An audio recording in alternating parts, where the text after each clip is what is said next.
indeed, if I do not pronounce him to be an active member of the medical profession." I could not help laughing at the ease with which he explained his process of deduction. "When I hear you give your reasons," I remarked, "the thing always appears to me to be so ridiculously simple that I could easily do it myself, though at each successive instance of your reasoning I am baffled until you explain your process. And yet I believe that my eyes are as good as yours." "Quite so," he answered, lighting a cigarette and throwing himself down into an armchair. "You see, but you do not observe. The distinction is clear. For example, you have frequently seen the steps which lead up from the hall to this room." "Frequently." "How often?" "Well, some hundreds of times." "Then how many are there?" "How many? I don't know." "Quite so. You have not observed, and yet you have seen. That is just my point. Now, I know that there are 17 steps, because I have both seen and observed. By the way, since you are interested in these little problems, and since you are good enough to chronicle one or two of my trifling experiences, you may be interested in this." He threw over a sheet of thick, pink-tinted notepaper which had been lying open upon the table. "It came by the last post," said he. "Read it aloud." The note was undated and without either signature or address. "There will call upon you tonight at 7:45, it said, "a gentleman who desires to consult you upon a matter of the very deepest moment. Your recent services to one of the royal houses of Europe have shown that you are one who may safely be trusted with matters which are of an importance which can hardly be exaggerated. This account of you we have from all quarters received. Be in your chamber then at that hour, and do not take it amiss if your visitor wear a mask." "This is indeed a mystery," I remarked. "What do you imagine that it means?" "I have no data yet. It is a capital mistake to theorize before one has data. Insensibly one begins to twist facts to suit theories, instead of theories to suit facts. But the note itself, what do you deduce from it?" I carefully examined the writing and the paper upon which it was written. "The man who wrote it was presumably well-to-do," I remarked, endeavoring to imitate my companion's processes. "Such paper could not be bought under half a crown a packet. It is peculiarly strong and stiff." "Peculiar, that is the very word," said Holmes. "It is not an English paper at all. Hold it up to the light."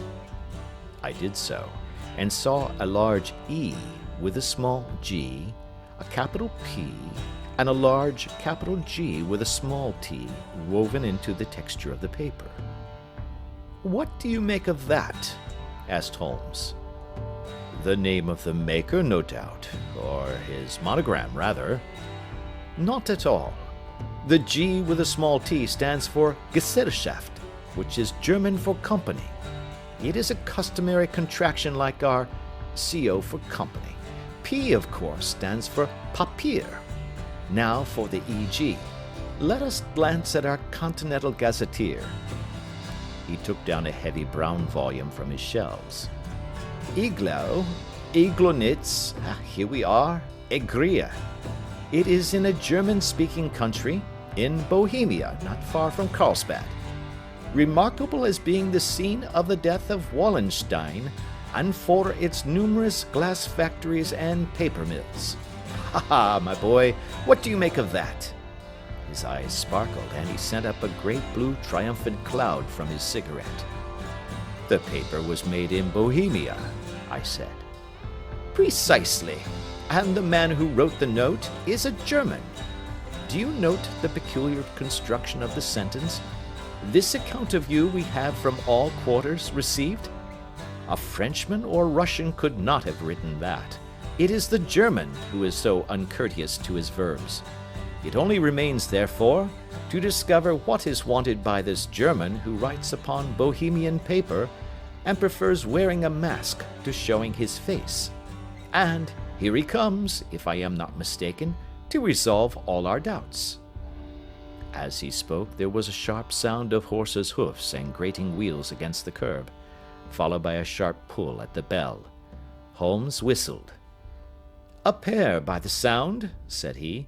"Yes," he continued, glancing out of the window. "A nice little brougham and a pair of beauties. 150 guineas apiece. There's money in this case, Watson, if there is nothing else." "I think that I had better go, Holmes." "Not a bit, Doctor. Stay where you are.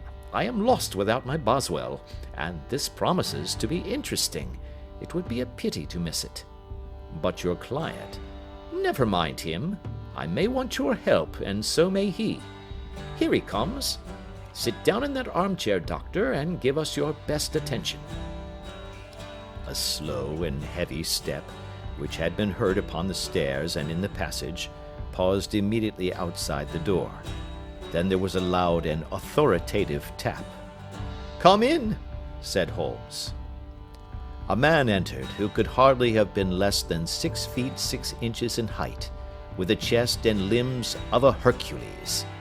His dress was rich, with a richness which would, in England, be looked upon as akin to bad taste. Heavy bands of astrakhan were slashed across the sleeves and fronts of his double-breasted coat, while the deep blue cloak which was thrown over his shoulders was lined with flame-colored silk and secured at the neck with a brooch which consisted of a single flaming beryl. Boots, which extended halfway up his calves, and which were trimmed at the tops with rich brown fur, completed the impression of barbaric opulence which was suggested by his. If this video useful to you, so please like, subscribe and share this video to your friends. If you have any questions in mind, please ask it in comment box.